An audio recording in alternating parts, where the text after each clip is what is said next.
မျက်နှာပွင့်လန်းလက်ရွှင်လန်းစေတဲ့ရှင်သေဝလိဂါထာဒီဂါထာကိုရွတ်တော့မယ်ဆိုရင်ဖရာတရားတန်ခါယရဏမြတ်သုံးပါးကိုစိတ်ထဲမှာအရင်ထင်နေအောင်အာယုံပြုရှုမြင်ပုံဖော်ထားရပါမယ်ပြီးမှရှင်သေဝလိဆိုတာမြတ်စွာဘုရားရဲ့တပည့်တော်ဝါတွေထဲကတစ်ပါးဖြစ်ပြီးတော့လက်လာပါပေါ်များတဲ့နေရာမှာဘုရားရှင်ကိုရောမြတ်ကြီးကတော့မှဣတတဲ့ဘွယ်ထူးကိုပေးရလောက်တဲ့အထိအတိတ်ဘဝကကုသိုလ်ပါရမီကံအဟုန်တွေနဲ့ပြည့်စုံနေတဲ့ယဟန်တစ်ပါးဆိုတာကိုလည်းကိုယ့်ရဲ့စိတ်ထဲမှာပုံဖော်ထားရပါမယ်ဂါထာတော်ကတော့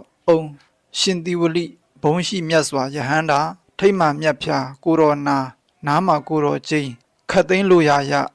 ကာယဝစီမနောချီသုံးလီဩကာသယိုသေးမြတ်နိုးကျွန်းရှိခိုးတကူကိုတော်ပြအရာခတ်သိမ်းအောင်မြင်ငိမ့်စေတည်းဒီဂါထာကိုမနေ့တိုင်းဖျားရှိခိုးပြီးရင်9ခေါက်ည9ခေါက်အလုပ်ကိစ္စနဲ့အပြင်သွားရတော့မယ်ဆိုလို့ရှိရင်သွားမဲ့ဘက်ကိုမျက်နှာမူလက်ဥချီပြီးတော့9ခေါက်ရွတ်ပါ